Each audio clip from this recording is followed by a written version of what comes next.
নমস্কার বন্ধুরা, আদাব। আমি সৈকত ভট্টাচার্য আবার এলাম লাইভে। তো আজকে আমি যে লাইভে এলাম এর জন্য অবশ্যই কতগুলো স্পেসিফিক কারণ আছে। ইতিমধ্যে খুব গুরুত্বপূর্ণ বেশ কিছু ঘটনা কিন্তু ঘটে গেছে। আমি ইন জেনারেল জিও পলিটিক্স নিয়ে এবং ওয়েস্ট বেঙ্গলের পলিটিক্স নিয়ে এবং বাংলাদেশের পলিটিক্স নিয়েই আমি সাধারণত আলোচনা করে থাকি। আমি বাংলাদেশ, ওয়েস্ট বেঙ্গল এই দুটোকেই মোটামুটি চিনি, কারণ এদের যে ভাষা আর আমার ভাষা এক, সেজন্য সমাজকে অনুধাবন করা আমার পক্ষে সহজ হয়। আর আমি জিও পলিটিক্স নিয়ে কথা বলি, তার একটা বড় কারণ হলো আমি অর্থনীতি নিয়ে পড়াশোনা করেছি এবং পরে আমি জিওগ্রাফি, হিস্ট্রি, মিলিটারি সায়েন্স এগুলো আমি আলাদা করে খুব ভালো মতো করে পড়েছি এবং ফলে ইন্টারন্যাশনাল রিলেশনস, জিও পলিটিক্স এগুলো আমি পড়েছি এবং আমি এর জন্য দীর্ঘদিন ধরে স্পুটনিক নিউজে কাজ করেছি। ইন্ডিয়া নিয়ে একটা সময় স্পুটনিক নিউজে আমি একাই মূলত ইন্টারভিউ দিতাম, এই 2017 থেকে 2019 পর্যন্ত। এবং আরও যেটা গুরুত্বপূর্ণ, সেটা আমি জিও পলিটিক্স নিয়ে ইন্টারন্যাশনাল যে আর্টিকেল অজস্র লিখেছি, বিশেষ করে অল্টারনেটিভ মিডিয়ার উত্থান যখন হয়েছিল। পরে অবশ্য 2020 পরে আস্তে আস্তে করে অল্টারনেটিভ মিডিয়াকে নানা ধরনের হলো গিয়ে যে ফেসবুক এবং ইউটিউব আটকে দেওয়া শুরু করে এবং পুরনো ফর্মে আর অল্টারনেটিভ মিডিয়া কাজ করে না। ফলে আমি আর অল্টারনেটিভ মিডিয়া থেকে সরে আসি এবং আমি নিজের মতো করে ইন্ডিপেন্ডেন্টলি লেখালেখি শুরু করি। তো একটা খুব গুরুত্বপূর্ণ জিনিস বর্তমানে ঘটেছে, আমি যেটা অলরেডি প্রেডিক্ট করেছিলাম, আমার এই নিয়ে যে ভিডিও আছে কিছুদিন আগেই, সেটা হলো আস্তে আস্তে কিন্তু যে বেঙ্গলকে কেন্দ্র করে ইন্টারন্যাশনাল যে যুদ্ধ চীন আর আমেরিকার মধ্যে, এটা আনফোল্ড করতে শুরু করবে।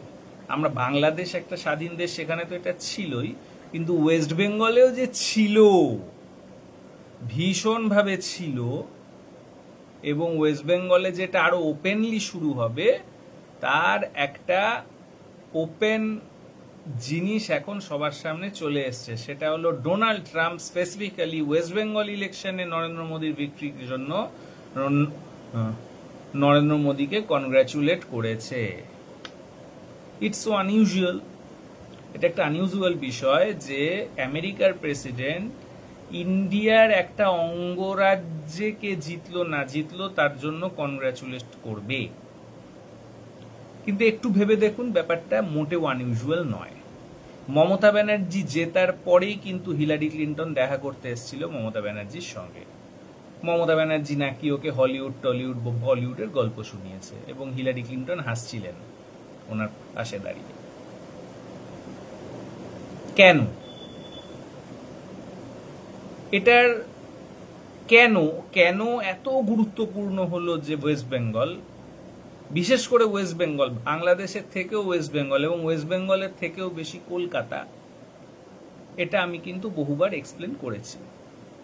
Kolkata has the largest hinterland in the world. আর মানে কলকাতা যে বন্দর, সে বন্দরের যে নিয়ারেস্ট স্কোয়ার কিলোমিটার এরিয়া পৃথিবীতে সবচেয়ে বড় এবং এখানে জনসংখ্যাও পৃথিবীতে তার সবচেয়ে বেশি।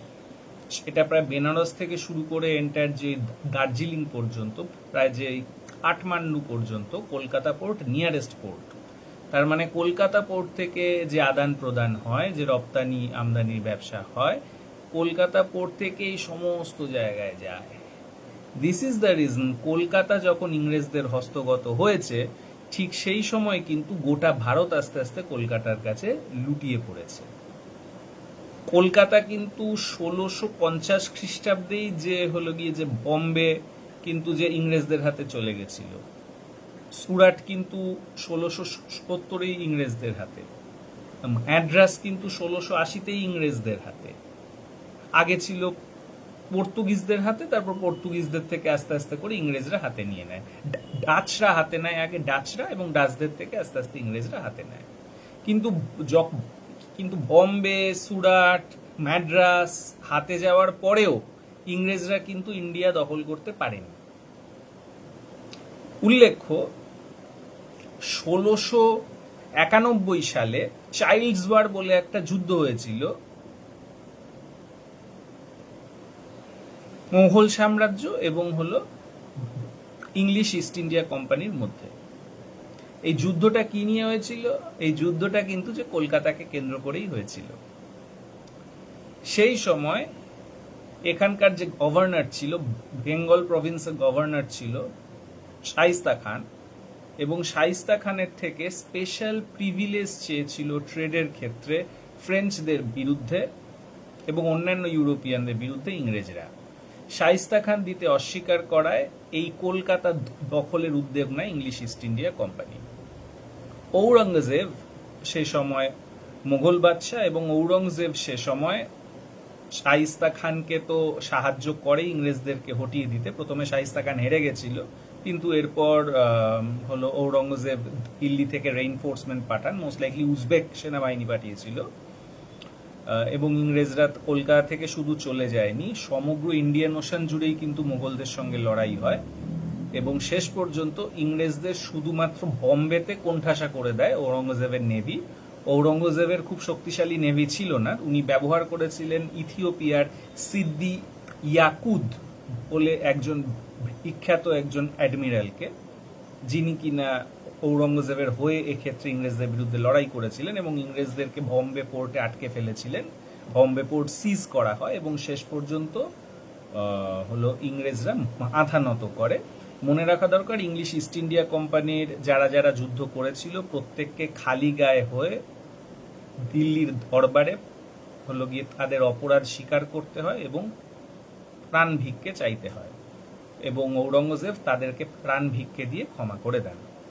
এই যুদ্ধটাকে চাইল্ডস ওয়ার বলা হয়, এবং এই যুদ্ধটা চাইল্ডস ওয়ার এই জন্য বলা হয় তার কারণ এই যুদ্ধটাকে অ্যালাউ করেছিল, মানে এই যুদ্ধটাকে স্যাংশন করেছিল লন্ডনের মেয়র জোশুয়া চাইল্ড। সেই জন্য এই যুদ্ধটার নাম হলো চাইল্ডস ওয়ার, এবং শেষ পর্যন্ত ইংল্যান্ড মেনে নেয় যে হ্যাঁ, মোগল সাম্রাজ্য যা বলবে সেটাই আমি মেনে চলব। কিন্তু আমরা জানি ঔরঙ্গজেবের মৃত্যুর পরে ফারুক সিয়ারের আমলে আস্তে আস্তে ইংরেজরা মানে হাতে নিতে শুরু করে সব। গোবিন্দপুর, সুতানুটি, কলকাতা জুড়ে একটা জমিদারি পেয়ে যায় ইংরেজরা। তখন মুঘল সাম্রাজ্য দুর্বল হয়ে যাচ্ছে, সেই সুযোগ নেয়, এবং তারপর আমরা জানি যে জগৎ সেঠ উমিচাঁদদের সঙ্গে অ্যালায়েন্স করে এবং আস্তে আস্তে এখানকার নানা ধরনের যে এখানকারই যারা মানুষ তাদের সঙ্গে অ্যালায়েন্স করে সে নবাবদের হটিয়ে নিজে ক্ষমতায় বসে। এটা তো কমন গল্প, কিন্তু চাইল্ডস ওয়ারটা অধিকাংশ মানুষকে জানানো হয় না। এছাড়া আমি আগেও একটা গল্প করেছি যেটা অনেকেই জানে না, যে বাংলার ইসলামাইজেশনের ক্ষেত্রে কিন্তু চীনের বিশাল রোল আছে। কারণ বাংলার ইসলামাইজেশনে খুব গুরুত্বপূর্ণ রোল হয়, মানে খুব গুরুত্বপূর্ণ একটা ইভেন্ট হলো যখন কিনা রাজা গণেশ নাসিরুদ্দিন শাহকে হটিয়ে, নাসিরুদ্দিন শাহ ছিলেন হলো ইলিয়াস শাহের নাতির ছেলে, ওনাকে ক্ষমতাচ্যুত করে যখন নিজেই বাংলার স্বাধীন বাংলা, কারণ বাংলা সালতানাত স্বাধীন ছিল, সে বাংলা সালতানাতের রাজা হন, এবং ওনার ছেলে নাকি নাসিরুদ্দিন শাহর যে মেয়ে ছিল আসমান তারার প্রেমে পড়ে ইসলাম ধর্ম গ্রহণ করে জালালউদ্দিন শাহ হিসেবে ক্ষমতায় বসেন।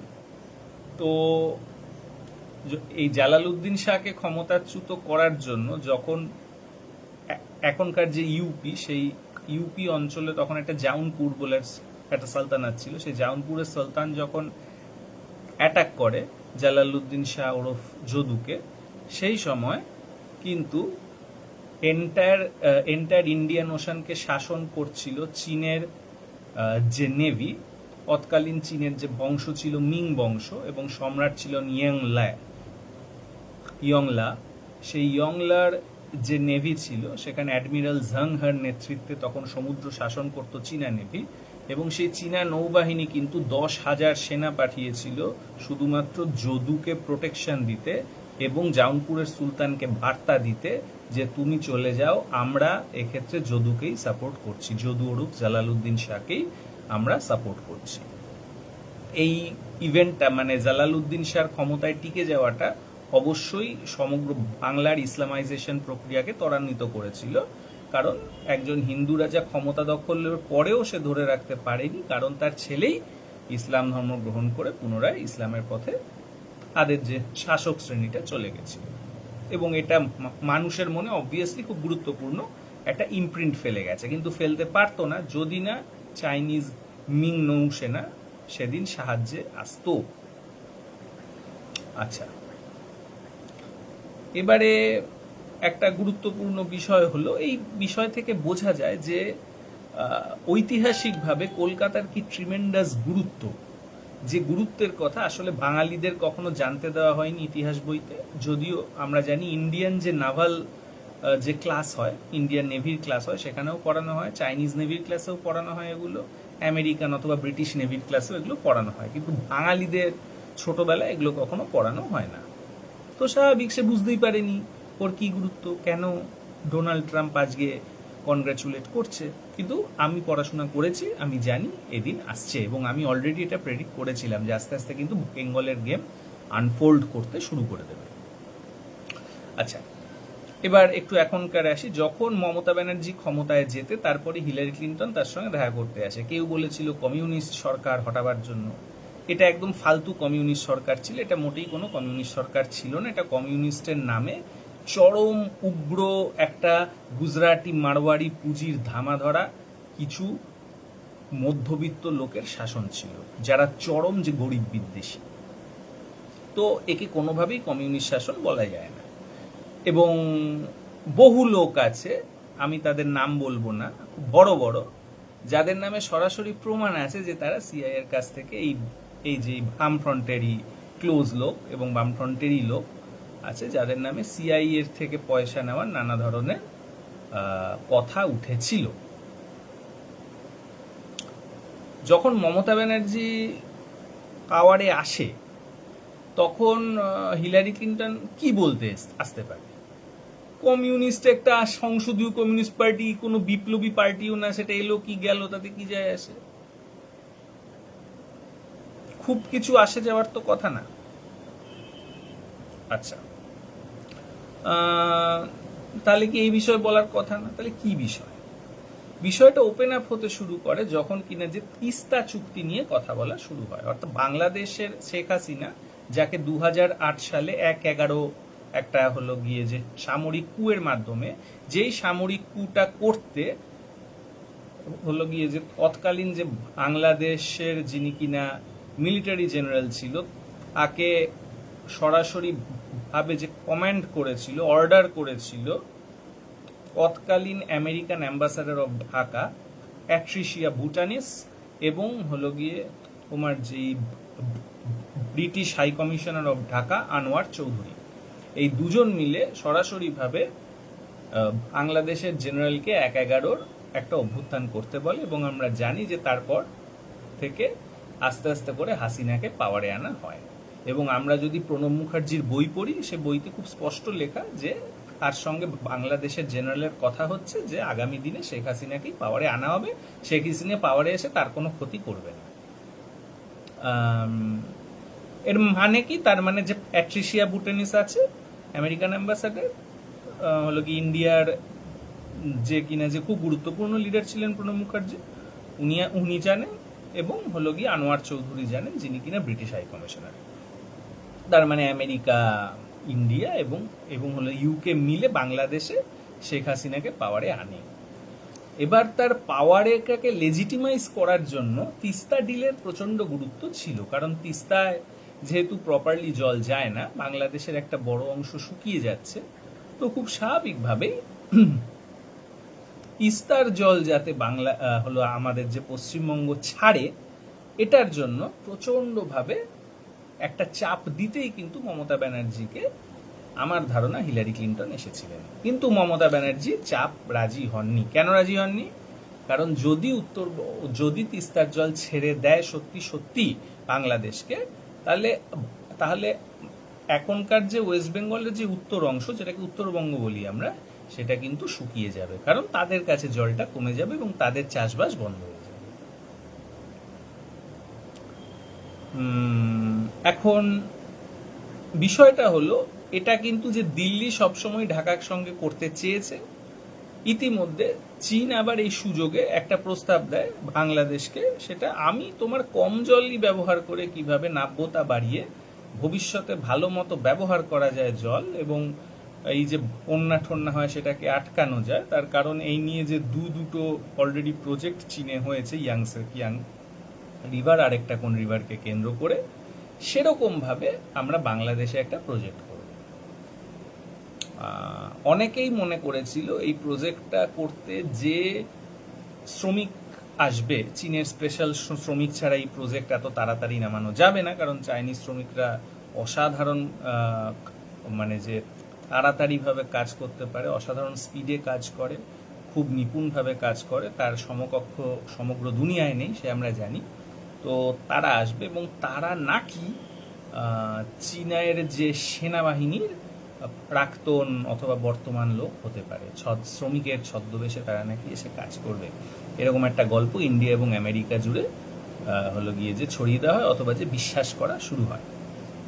এবং শেখ হাসিনা না পেয়েছে ইন্ডিয়ার থেকে জল, না পেয়েছে চীনে হলো যে তিস্তা মহাপরিকল্পনা। তো স্বাভাবিকভাবে ইন্ডিয়ান স্টেট প্রচণ্ড বলিষ্ঠতার সঙ্গে মমতা ব্যানার্জিকে ক্ষমতাচ্যুত করার একটা প্রোগ্রাম নেওয়ার কথা চিন্তা করছিলই।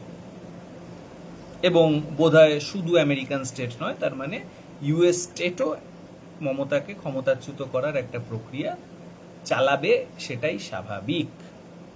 আরেকটা খুব গুরুত্বপূর্ণ হলো মমতা ব্যানার্জির জয় যে সিঙ্গুর নন্দীগ্রাম আন্দোলনের মধ্য দিয়ে, তাতে অবভিয়াসলি বাংলার কৃষি সমাজ কর্পোরেট পুঁজির আগ্রাসনকে রুখে দিয়েছিল, এবং এরপর কিন্তু তৎকালীন ইউপিএ সরকার এই মমতা ব্যানার্জির এই সংগ্রাম থেকে শিক্ষা নিয়ে কৃষি সমাজকে নানা ধরনের সুযোগ সুবিধা দিয়েছিল এবং কর্পোরেট পুঁজির আগ্রাসনের বিরুদ্ধে বেশ কিছু আইন তৈরি করেছিল।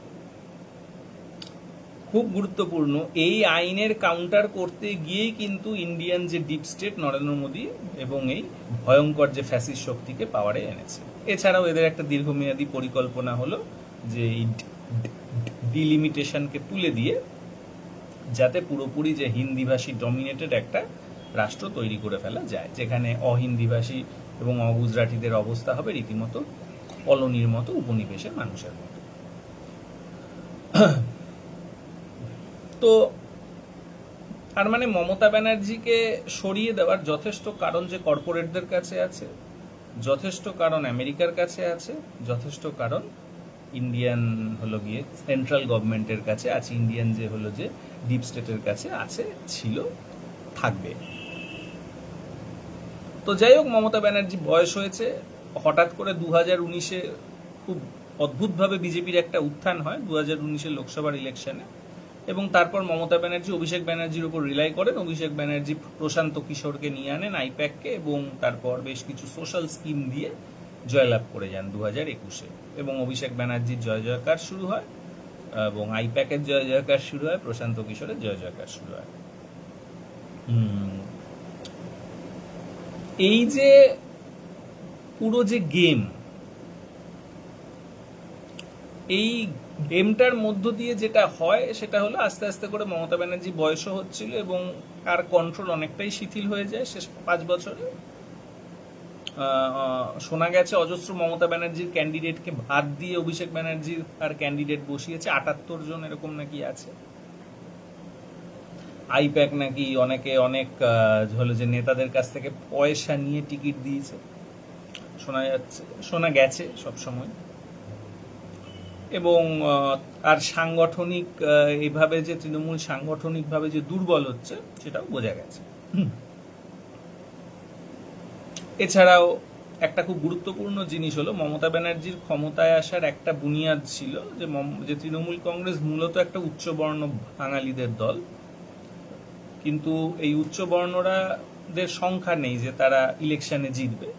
তো এরা সেক্ষেত্রে মূলত যে মুসলিম যে ভোট ব্যাংকটার উপর রিলাই করে তারা ক্ষমতা ধরে রাখার চেষ্টা করে গেছে, অর্থাৎ কিনা যে মুসলিমরা মূলত হবে ফুট সোলজার আর উচ্চবর্ণরা হবে কিনা যে নেতা। এই স্ট্রাকচারটা কিন্তু তৃণমূল যে মেনটেন করছিল, কিন্তু মুসলিমদের যেহেতু জনসংখ্যার শেয়ারটা বৃদ্ধি পাচ্ছে, বিশেষ করে সেটা 29 থেকে 2011 29 ছিল, এখন সেটা বেড়ে বেড়ে হয়তো 35 হয়ে গেছে কি 33 হয়েছে। তো যত তাদের এই শেয়ারটা বাড়তে শুরু করেছে, মুসলিমরা যত বুঝতে পেরেছে যে আমাদের ভোট ব্যাংকই শেষ কথা, তত মুসলিমদের মধ্যে কিন্তু একটা হলো যে আমরাই নেতা হব, এই ডিমান্ডটা আসতে শুরু করেছে। এবার বাঙালি উচ্চবর্ণ নেতারা স্বাভাবিকভাবেই দেখবে, আরে ভাই আমি তো মুসলিমদের প্রোটেকশন দিচ্ছি যাতে আমি কিনা যে নেতা থাকতে পারি, কিন্তু আমার যদি নেতৃত্বটাই কেড়ে নেয় তাহলে আমি প্রোটেকশন দিয়ে কি করব, এরকম একটা মনে হয়েছে একদল উচ্চবর্ণে। এবং আমরা 2021-এ আস্তে আস্তে করে এই উচ্চবর্ণের যে লিডারশিপটা আস্তে আস্তে করে হলো যে তার মানে যেই বিভক্ত হয়েছে এবং তারা আস্তে আস্তে বিজেপিতে চলে গেছে। আর এই মধ্যে অন্যতম হলো শুভেন্দু অধিকারী, যিনি একটা সময় বলেছিলেন ইসলাম নাকি তার সবচেয়ে প্রিয় ধর্ম। এর কারণ আছে, কারণ নন্দীগ্রাম আন্দোলনে মূলত বাঙালি মুসলমান কৃষকরাই নন্দীগ্রামে আন্দোলন করেছিল এবং এই আন্দোলনই মমতা ব্যানার্জিকেও ক্ষমতায় এনেছিল এবং শুভেন্দু অধিকারীকেও খুব গুরুত্বপূর্ণ একটা রাজনৈতিক ব্যক্তিত্ব করে তুলেছিল। যদিও কিষেনজি ছাড়া কিছুই হতো না, তবু এদের দুজনের খুব গুরুত্বপূর্ণ একটা জায়গা তৈরি হয়ে যায়। এবং এর পেছনে যেহেতু মুসলিম সমাজের একটা বিশাল অবদান আছে, নন্দীগ্রামের যে মুসলিম কৃষকদের, তো সেই হিসেবেই আমাদের যে শুভেন্দু অধিকারী ইসলামকে তার শ্রেষ্ঠ ধর্ম বলে মনে হয়েছিল। তো সেও কিন্তু এই সময় হলো যে বিজেপিতে চলে যায় এবং অলরেডি সে যেহেতু সেকেন্ড ম্যান ছিল অভিষেক আসার আগে পর্যন্ত, সেই হিসেবে তার প্রচুর যে প্রতিপত্তিও তৈরি হয়ে যায়। ক্ষমতায় থাকলে যেটা হয়, শোনা গেছে প্রাইমারি স্কুলে চাকরির ব্যাপারে সে নাকি পূর্ব মেদিনীপুরের লোককেই বেশি চান্স দিয়েছে, বদলে না কি টাকা পয়সা নিয়েছে, এগুলোর তো কোনো প্রমাণ এগুলো তো বিহীন শোনা যায় সে হলো হলদিয়া পোর্টকে পুরো তার মনোপলি বানিয়ে ফেলেছে। এগুলো স্বাভাবিক, যেটা হয়। তার নাকি অনেক বাস চলে, অনেক ব্যবসাপাতি আছে, তো ন্যাচারালি সে তার সমস্ত হলো গিয়ে যে বিপুল পরিমাণে সম্পদ এবং আর যে একটা রাজনৈতিক ব্যক্তিত্ব হিসেবে নন্দীগ্রাম তাকে তৈরি করে, সেই জায়গা থেকে সে বিজেপিতে এন্ট্রি নিয়ে নেয়। প্রথমে বিজেপি চেষ্টা করেছিল যে বাঙালি উচ্চবর্ণ নেতৃত্বকে এভাবে আঘাত করতে যে নিম্নবর্ণ এবং কিনা যে মধ্যবর্ণের মানুষকে ঐক্যবদ্ধ করে উচ্চবর্ণ এবং কিনা মুসলিমদের যে জোটটা আছে এর এগেনস্টে সে লড়াই করবে। 2021 সালে সেই জন্যই গোয়ালা শ্রেণীর দিলীপ ঘোষকে, গোয়ালা কাস্টের দিলীপ ঘোষকে তারা কিন্তু যে নেতৃত্ব দিয়ে সামনে এনেছিল, কিন্তু আস্তে আস্তে করে উচ্চবর্ণ নেতৃত্বটাকে নিয়ে নেয়, দিলীপ ঘোষকে সাইড করে দেওয়া হয়। এবং বর্তমানে যে নেতৃত্ব আমরা দেখছি, শ্রমিক ভট্টাচার্য, সুকান্ত মজুমদার, তারপরে শুভেন্দু অধিকারী, এরা প্রত্যেকেই উচ্চবর্ণের এবং উচ্চবর্ণরা খুব ভালো মতো বিজেপিতে ভেতর থেকে শিফট করতে শুরু করে। তো এখনো আমার মনে হয় যে দিল্লি এবং বিশেষ করে যে তোমার যে গুজরাটি, মারওয়াড়ি, পুঁজি এবং যে হিন্দিভাষী পলিটিশিয়ান যারা আছে, এরা একটা প্রচেষ্টা চালাবে যে বিজেপির যে নেতৃত্ব থেকে বাঙালি উচ্চবর্ণদের সরিয়ে দেওয়ার এবং বিশেষ করে শুভেন্দু অধিকারীকে সরিয়ে দেওয়ার। তার একটা বড় কারণ হলো শুভেন্দু অধিকারী অলরেডি একটা বড় একটা মুখ হয়ে গেছে, যেটা কিনা বিজেপির থেকেও বড় হয়ে উঠতে পারে ওয়েস্ট বেঙ্গলের ক্ষেত্রে। তার কারণ শুভেন্দু অধিকারীর বিপুল অর্থ সম্পদ আছে এবং শুভেন্দু অধিকারী মমতা ব্যানার্জিকে চ্যালেঞ্জ করে হারিয়েছে। মমতা ব্যানার্জিও কোনোদিন চ্যালেঞ্জ করে জ্যোতি বসুকে হারাতে পারেনি। মমতা ব্যানার্জিকে নাকি রাইটার্স থেকে মেরেছিল এবং মমতা ব্যানার্জি বলেছিল সে ঢুকবেই মুখ্যমন্ত্রী হয়ে, এসব গল্প আছে। কিন্তু মুখ্যমন্ত্রী আরো বড় কাজ করেছে, যে সে পুরো মমতা ব্যানার্জিকে কন্টেস্ট করে ইলেকশনে দুবার হারিয়ে দিয়েছে। তো শুভেন্দুর তো একটা ইমেজ তৈরি হয়ে গেছে না, এবং তার একটা ইমেজ যে নন্দীগ্রাম থেকেই ছিল। তো Suvendu can become more than BJP. Suvendu as an image can become more than Narendra Modi আর অমিত শাহ আর যোগী। সুতরাং গুজরাটি হিন্দি লবি কিন্তু নেক্সট টার্গেট শুভেন্দুকে করবে, এবং শুধু শুভেন্দুকে করবে না, এন্টায়ার উচ্চবর্ণ নেতৃত্বকেই করবে। তবে উচ্চবর্ণ অন্যান্য যে নেতারা আছে, সুকান্ত মজুমদার, শ্রমিক ভট্টাচার্য, এদের ততটা কোমরে জোর নেই, কারণ এদের নিজস্ব সম্পদ যে বিশাল আছে তা নয়। শুভেন্দু অধিকারীর আছে, এবং শুভেন্দু অধিকারীর যে ইমেজ আছে সেগুলো এদের নেই। অতএব আমরা অলরেডি একটা জিনিস কিন্তু দেখতে পাচ্ছি যে একটা নাম তুলে ধরা হয়েছে, সে নামটা হলো অগ্নিমিত্রা পাল। অগ্নিমিত্রা পাল আমি যতদূর দেখতে পাচ্ছি যে সে কিন্তু হলো আগুরি সম্প্রদায়ের লোক এবং সে একজন নারী। তো একটা ক্ষমতাবান জাতি, একটা শাসক জাতি, একটা শাসিত জাতির যে মাথায় সবসময় যে নারীকে বসাতে চাইবে, তার কারণ হলো নারী is perceived to be more controllable. যেমন আমরা দেখলাম যে ডোনাল্ড ট্রাম্প ভেনিজুয়েলাতে মাডুরোকে যখন কিডন্যাপ করলো, এরপর যাকে ক্ষমতায় বসানো হলো সে কিন্তু একজন নারী, এবং সে মোটামুটি এখনো পর্যন্ত ডোনাল্ড ট্রাম্পের সব নির্দেশই চুপচাপ মেনে কাজ করছে। শুধু তাই নয়, একটা শাসিত জাতিকে যদি নারীকে তার পুরুষের থেকে বড় করে দেওয়া যায়, তাহলে নারী পুরুষের সম্পর্কটাও অনেকটা হলো গিয়ে যে ভিক হয়ে যায়। সুতরাং যে নারীকে, একটা দুর্বল জাতির নারীকে যদি বেশি করে সামনে আনা যায়, তাহলে দুর্বল জাতির পুরুষের কথা বলার জায়গা আরোই শেষ করে দেওয়া যেতে পারে। এটা কিন্তু শুধু জাতির ক্ষেত্রে নয়, এটা কিন্তু শ্রেণীর ক্ষেত্রেও প্রযোজ্য। অর্থাৎ যে কারণে ক্যাপিটালিস্ট শ্রেণী আরো বেশি বেশি করে কিন্তু যে নারী স্বাধীনতার কথা বলেছে, নারী শ্রমিককে সামনে এনেছে এবং পুরুষ শ্রমিকের ঐক্য, পুরুষ শ্রমিকের যে লড়াই করার ক্ষমতা সবকিছু শেষ করে দিয়েছে। এবং এটা একটা বড় কারণ, যে সমাজে নারীকে কন্ট্রোলে রাখা হয় সে সমাজগুলোই কিন্তু সাম্রাজ্যবাদের বিরুদ্ধে বর্তমানে বেশি রেজিস্ট্যান্স দিতে পারে। সেটা আফগানিস্তান হোক, সেটা সোমালিয়া হোক, সেটা ইয়েমেন হোক, সেটা ইরান হোক, যে কোনোভাবেই আমরা দেখেছি যে এটা আমরা দেখতে পাচ্ছি।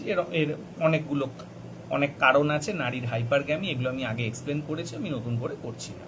তো সুতরাং অগ্নিমিত্রা পালকে বসিয়ে দেওয়ার ক্ষমতায় একটা প্রয়াস করতে পারে। তার একটা কারণ হলো অগ্নিমিত্রা পাল একজন নারী, মানে সবসময় বাঙালিকে যে নারীর কন্ট্রোলে রাখো, বাঙালি ছেলেদের ছক্কা হিসেবে যে অলরেডি পরিচিতিটা তৈরি হয়েছে সেটা কন্টিনিউ করা, যে এরা তো যে নারীর আন্ডারে থাকে, মানে তো বাঙালি তো মানে একজন নারী মানে যে পুরুষকে আন্ডারে রাখে সে পুরুষকে কখনোই সে তার সেক্সুয়াল পার্টনার হিসেবে চায় না। তো এই ইমেজটাকে তৈরি করো ভালো করে।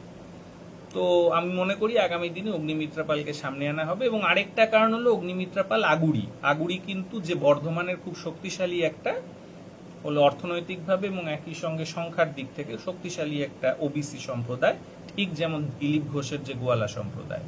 তো এই আগুরি নারীকে সামনে আনার একটা প্রয়াস কিন্তু হিন্দি গুজরাটি সাম্রাজ্য চালাবে, এবং বিশেষ করে শুভেন্দুকে সাইড করার প্রচেষ্টা চলবে আগামী দিনে। কারণ Suvendu has the power to outgrow BJP in West Bengal. তো আগামী দিনে তিস্তা, ইতিমধ্যে বিজেপি জেতার সঙ্গে সঙ্গে বাংলাদেশের যে পলিটিক্স অসাধারণ, তারা কিন্তু একটা পলিটিক্স করলো। তারা সঙ্গে সঙ্গে বলা শুরু করলো যে আমরা কিন্তু পুশিন হলে আমরা অ্যাকশন নেব, মানে এখান থেকে যদি মুসলমান মেরে পুশিন করানো হয়, যেটা টুকটাক হচ্ছিল এবং বিজেপি ঘোষিতভাবেই বলে এগুলো নাকি তারা করবে। এছাড়া তারা আরো একটা কথা বলে যে ইন্ডিয়ার জন্য বাংলাদেশ নাকি বসে থাকতে রাজি নয়, ইন্ডিয়া কবে তিস্তা ডিল দেবে। এবং সেই জন্য এবার কিন্তু সে চলে গেছে হলো গিয়ে চীনে, এবং চীনে গিয়ে অলরেডি সে নাকি সবকিছু ছেড়ে বলেছে তিস্তা মহাপরিকল্পনার ব্যাপারটা একটু যদি দেখেন। এবার বাংলাদেশ নিজে চীনকে বলেছে তিস্তা মহাপরিকল্পনার চিন্তা। আমি যেটা মনে করি, এটা বাংলাদেশ মূলত একটা প্রেশার ট্যাকটিক্স খেলছে। বাংলাদেশ ইন্ডিয়া গভর্নমেন্টের ওপর প্রেশার দিচ্ছে যে এবার কিন্তু তুমি তিস্তা জলটা দাও, তা না হলে আমি কিন্তু দিয়েই দেব চীনকে। এমনিতে ইন্ডিয়া গভর্নমেন্টের জন্য যে বাংলাদেশ চীনকে দেয়নি ডিলটা তা নয়, বাংলাদেশ দিতে পারেনি কারণ আমেরিকা তিস্তা ডিলটা চীনকে দেওয়া হোক এটা চায় না। আমেরিকা এটা বারবার বলেছে, এমনকি যে ইউনুস গভর্নমেন্টের সময়ও আমেরিকা বলেছে, যখন ইউনুস গভর্নমেন্ট প্রায় ঘোষণাই করে দিয়েছিল ফেব্রুয়ারি থেকে শুরু হবে, এরপরেই কিন্তু আমেরিকা সরাসরি কথাটা বলেছে যে আমরা চাই না। তো দুটো ব্যাপার হতে পারে, একটা হলো ইরান যুদ্ধে আমেরিকার যে রীতিমতো ধূলিসাৎ হয়ে গেছে, আমেরিকা এ যুদ্ধে রীতিমতো পরাস্ত হয়েছে, আমেরিকার যুদ্ধের শক্তির যাবতীয় উইকনেস সেখানে ধরা পড়ে গেছে, যে ইরানের সাথেই পারেনি তাহলে চীন আর রাশিয়ার সঙ্গে আর পারার কোনো প্রশ্নই নেই, সে জায়গাটা তৈরি হয়ে গেছে এবং রীতিমতো মুখ পুড়েছে, এবং এই মুখ পোড়া থেকে বাঁচতে সে যে আরো যুদ্ধ করবে তারও সম্ভাবনা খুব কম, কারণ সে যুদ্ধ করতে গেলে এক তো সে চরমভাবে মার খাবে, ইরাক আর আফগানিস্তানেই সে অন দ্য গ্রাউন্ড ওয়ারে হেরেছে, তো ইরানে তো গ্রাউন্ড ওয়ারে কোনো সম্ভাবনাই নেই, সুতরাং আরো খারাপ অবস্থা হবে। এবং শুধু তাই নয়, আমি বারবার এক্সপ্লেন করেছি অন্যান্য আমার ভিডিওতে, যে এই যুদ্ধ কন্টিনিউ করলে কিন্তু একটা ম্যাসিভ ইনফ্লেশন হবে, একটা গ্লোবাল ইনফ্লেশন হবে, এবং ইনফ্লেশন হলে আমেরিকান ফেডকে অন্যান্য রিজার্ভ ব্যাংক বা ফেডারেল রিজার্ভের মতোই কিন্তু ইন্টারেস্ট রেট বাড়াতে হবে, এবং তাহলে আমেরিকার এআই বাবল কিন্তু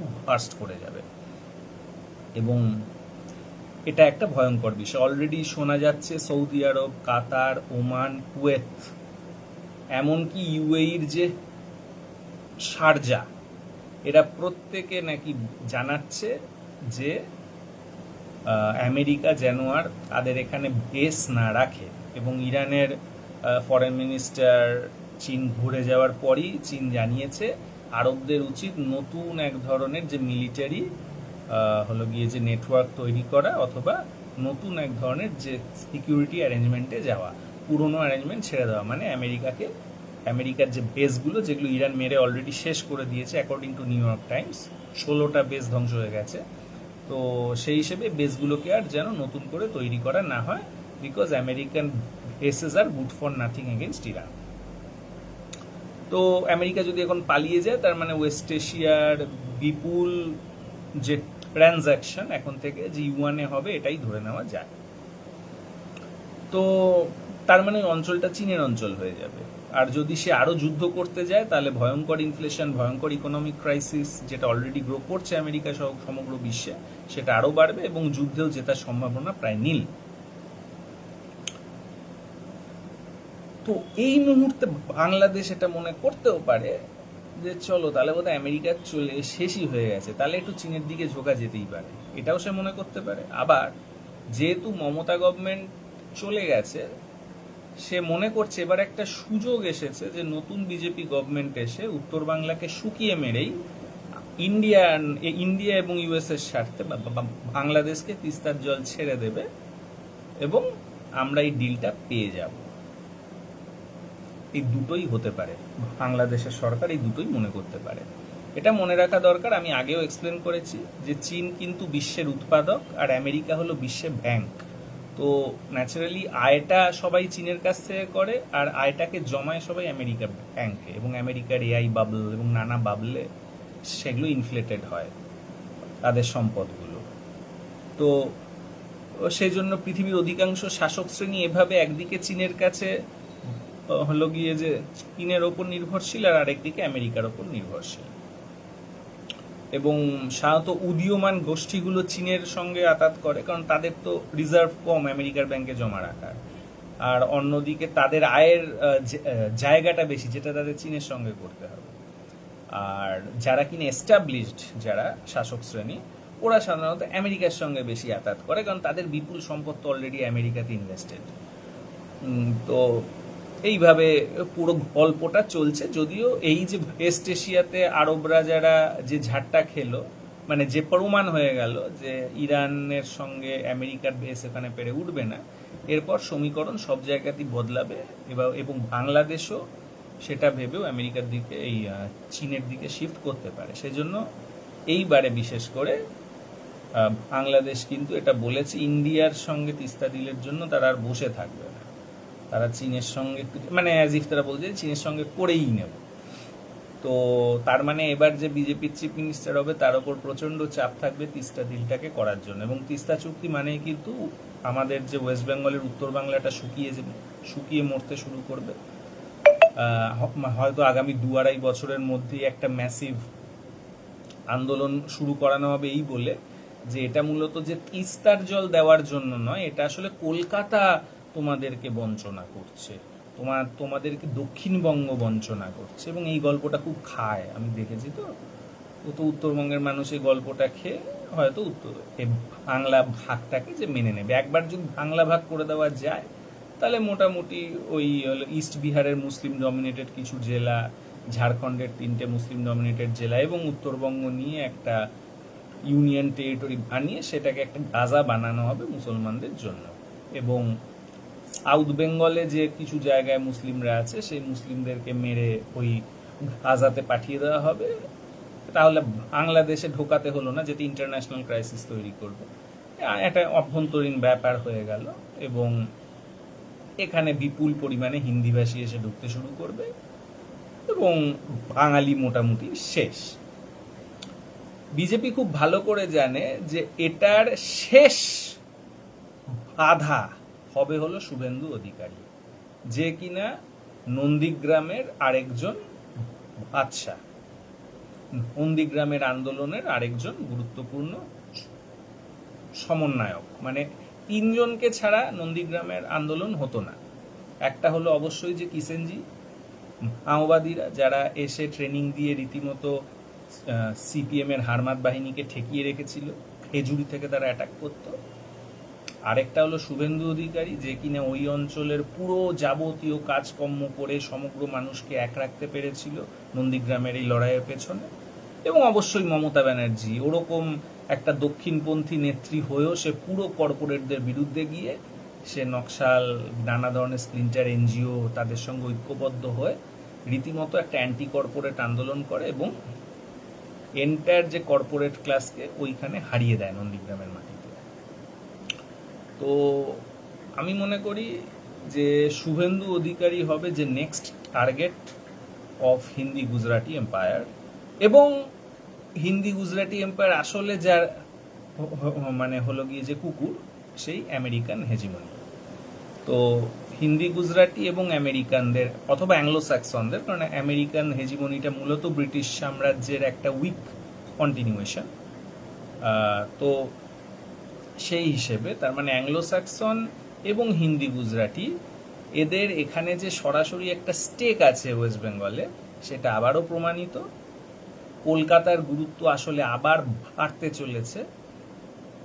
এর কারণ চীনের উত্থান। কারণ এটা মনে রাখা দরকার, কলকাতাতে সবচেয়ে বেশি ট্রানজাকশন হতো একদম প্রথম দিকে, মানে 1757 থেকে 1860 পর্যন্ত। তার একটা বড় কারণ ছিল কিন্তু বিশ্বের সবচেয়ে বড় উৎপাদক ছিল চীন এবং হলো গিয়ে যে বেঙ্গল নিজে।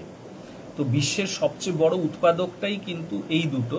তো সুতরাং ইস্টার্ন পোর্ট অফ কলকাতা সবচেয়ে বেশি গুরুত্বপূর্ণ ছিল তখন। বম্বে বা ম্যাড্রাস বা তোমার হলো গিয়ে যে সুরাট, এদের এত গুরুত্ব ছিল না।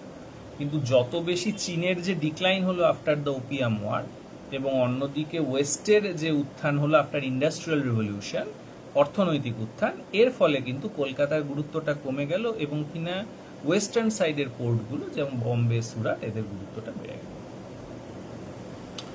তো এখন আবার চীন তো বিশ্বের উৎপাদক হয়ে গেছে, ইস্ট এশিয়া উৎপাদক। সাউথ ইস্ট এশিয়াও খারাপ না, বাংলাদেশের পারফরমেন্সও খারাপ না। বাংলাদেশের পার ক্যাপিটা ইনকাম অলরেডি ইন্ডিয়ার থেকে বেশি, একটা ছোট দেশ হিসেবে খুব একটা খারাপ পারফরমেন্স তো না।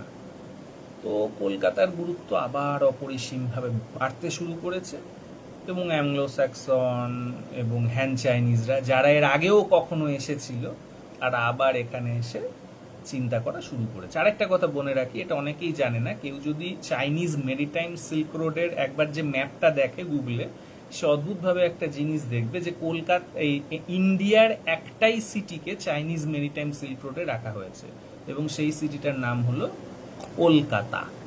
অন্য কোনো সিটি নেই, না বম্বে আছে, না ম্যাড্রাস আছে, কেউ নেই। গুরুত্বপূর্ণ ব্যাপার হলো চন্দ্রবাবু নাইডু চাইনিজ যে ডেলিগেশন যারা ওখানে এসছিল, তাদের কাছে রিকোয়েস্ট করেছিল কলকাতাকে না রেখে বিশাখাপট্টনমকে করতে, কিন্তু চাইনিজরা রাজি হয়নি। চাইনিজরা জানে কলকাতার গুরুত্ব।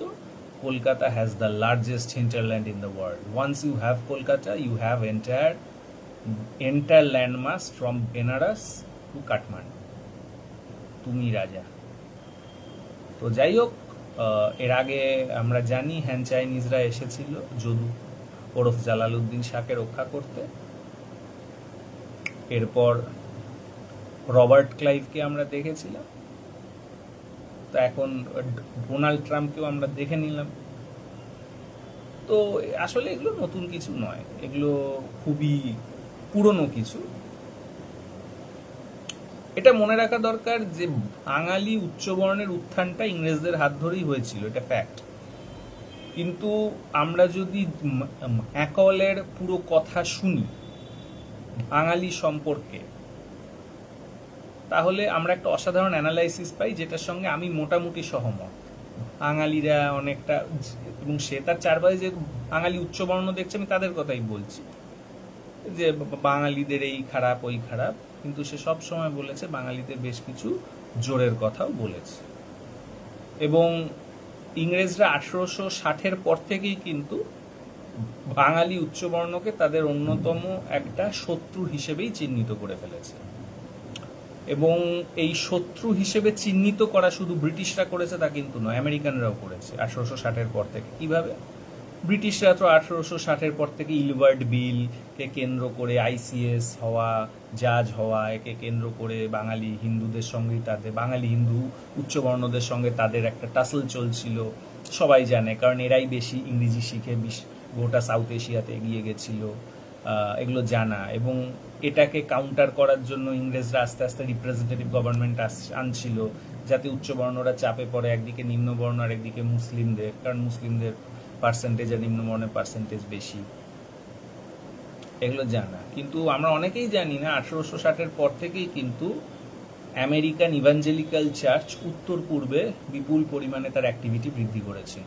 এবং আমেরিকার মূল গল্পটাই ছিল, আমরা যেভাবে রেড ইন্ডিয়ান খতম করে আমেরিকা বানিয়েছি, বাঙালি জাতিকে এই সুযোগ দেওয়া যাবে না যে তারা উত্তর পূর্বের এই যে হলো গিয়ে যে ট্রাইবালদের একইভাবে বিনাশ করে এগিয়ে যেতে পারে, তাহলে কিন্তু এটা খুব শক্তিশালী একটা ইস্টার্ন জাতি হয়ে যাবে।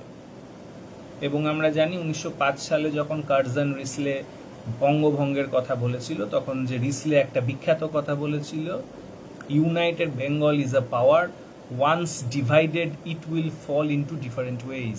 মানে ইউনাইটেড বেঙ্গলকে শক্তিশালী লাগছে, কিন্তু আমরা যদি বেঙ্গলকে ভেঙে দিই, তাহলে বাংলা আস্তে আস্তে তার ক্ষমতা নানা দিকে বিভক্ত হয়ে সে শেষ হয়ে যাবে। 1905 সালে এক রাউন্ড ভাঙা হয়, আমরা দেখেছি, যখন হলো গিয়ে যে বিহার, উড়িষ্যা এবং বিহারের মানে হলো যে বিহার ঝাড়খণ্ডের ইস্টার্ন পার্টটা বাংলার অঞ্চল, কারণ যে ধার ভাঙা জেলা, ধার ভাঙার নামটা তো এসছে ধার ভঙ্গ, অর্থাৎ কিনা বঙ্গ, অর্থাৎ কিনা যে ডোর অফ বেঙ্গল, দ্বার বঙ্গ থেকে এসছে দ্বার ভাঙা। তো এটা তো আমাদের অঞ্চল ছিল, এটা বাংলার অঞ্চল, এটা তো হিন্দুস্তানের অঞ্চল নয়। এরকমই ইস্টার্ন ঝাড়খণ্ড, সেরকমই সাউদার্ন হলো গিয়ে উড়িষ্যা, এগুলো তো বাংলার অঞ্চল ছিল। তো সেগুলোকে আলাদা করে দেওয়া হয়, আসামকে আলাদা করে দেওয়া হয়। আসামের যে লোয়ার আসাম তো আমাদেরই ছিল। এবং এভাবে এটা হলো প্রথম রাউন্ডে ভাঙে। এবং এই ভেঙে দেওয়ার পর বাঙালি হিন্দুরা অলরেডি অনেকটা উইক হয়ে যায়, কারণ এর আগে এক্সটেন্ডেড বেঙ্গলে বাঙালি হিন্দুদের যতটা কিনা যে পপুলেশন শেয়ার ছিল, আসলে ভেঙে দেওয়ার পর তার পপুলেশন শেয়ারটা কিন্তু আরো কমে যায়। মানে ফলে বাঙালি হিন্দু উচ্চবর্ণ আরো কিন্তু যে দুর্বল হয়ে যায়। কারণ যদি আমি ইস্ট বিহারকে রাখতাম, ইস্ট ঝাড়খণ্ডকে রাখতাম, সাউথ উড়িষ্যাকে রাখতাম, আসামকে রাখতাম, তাহলে আসলে কিন্তু হিন্দু পার্সেন্টেজটা বেশি হতো। সুতরাং বাঙালি হিন্দু আপার কাস্টের শক্তিটা একটু বেশি থাকতো হিসাবে মুসলিম। আর যখনও একটা বেঙ্গল করে দিল, তখন ন্যাচারালি মুসলিমদের থেকে তোমার হলো হিন্দুদের পার্সেন্টেজটা কমে গেল। এবং সেই হেতু বাঙালি উচ্চবর্ণদের যে বার্গেনিং পাওয়ারটাও কমে গেল। শুধু তাই না, আমরা যোগেন মণ্ডলের মতো নেতাকেও দেখেছি যারা নিম্নবর্ণকে ঐক্যবদ্ধ করে ঠিক করে মুসলিমদের সাথে হাত মিলিয়ে উচ্চবর্ণকে কোণঠাসা করে দেবে, যেটা আসলে ইংরেজদের স্ট্র্যাটেজি ছিল। এবং এর অনিবার্য পরিণতিতে আমরা দেখেছি যে ওই যে বাংলাটা তৈরি হলো, সেই বাংলাটাও আবার বিভাজিত হলো। ওই যে বলেছিল, once divided it will fall into different ways. আমরা মনে করি বঙ্গভঙ্গ রদ হয়েছিল, আদৌ রদ হয়নি। ওটা প্রথম ভাগ করেছিল, তারপর আবার ভাগ হয়েছিল। 1905 সালে একটা ভাগ, 1947 আরেকটা ভাগ। এবারে কিন্তু 1947-এর যে ভাগটার সপক্ষে হলো কি বাংলার উচ্চবর্ণের একটা যুক্তি ছিল, সেটা হলো নিম্নবর্ণ আর মুসলিমরা হাত মিলিয়ে আমাদের পুরো একদম পথে বসিয়ে দিচ্ছে। তো তো সুতরাং আমাদের এটাকে ভেঙে যদি ওয়েস্ট বেঙ্গল বানাই, সেখানে অ্যাটলিস্ট যে রাজনীতিটা আমরা হাতে রাখতে পারবো। তো এটা করে তারা 80 বছর যে ওয়েস্ট বেঙ্গলে শাসন করেছে, এখনো করছে।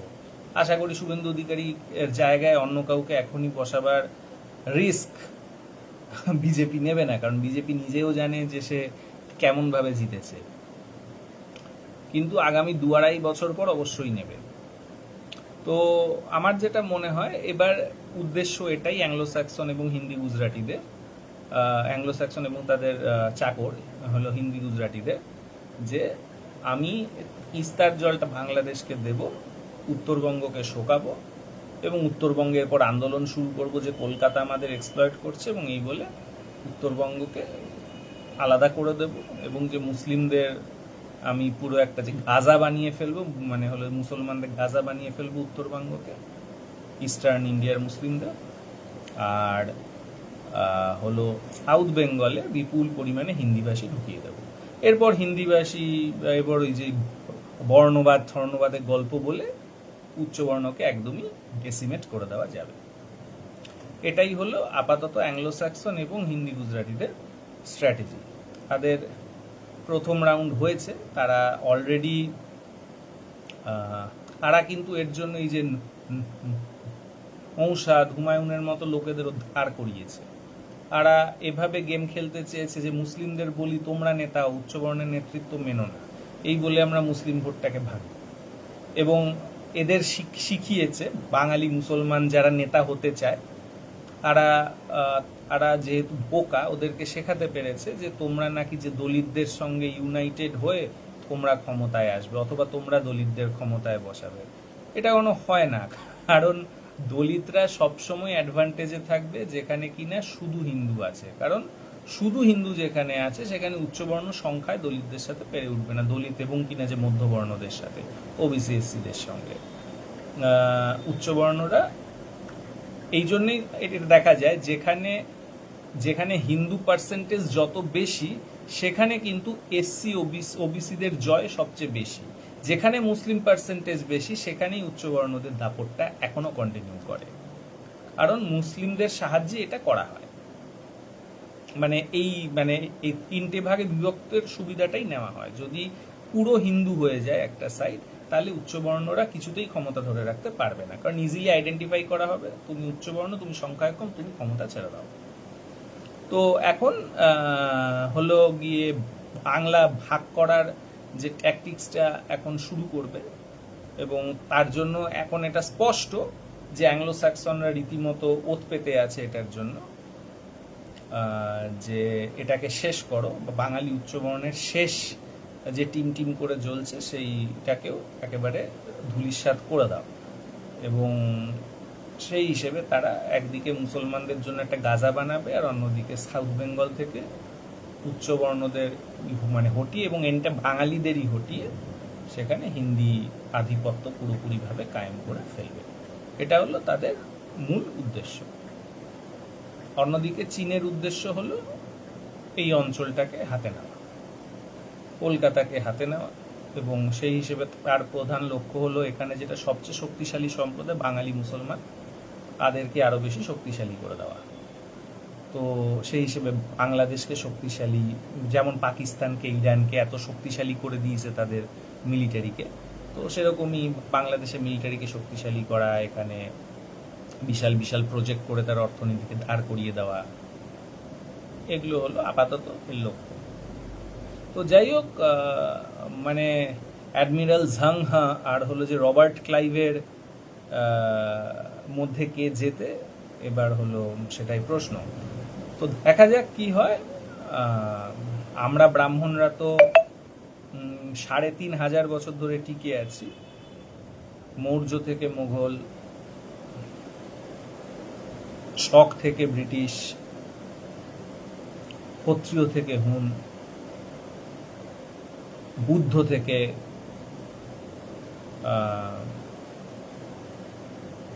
অন্যান্য অনেকে এসেছেন, অনেকেই চ্যালেঞ্জ করেছে, আমরা টিকে আছি।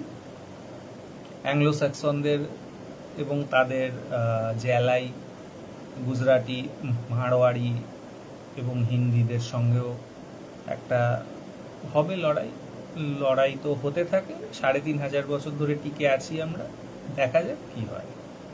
অজস্র ধন্যবাদ, সবাই ভালো থাকবেন।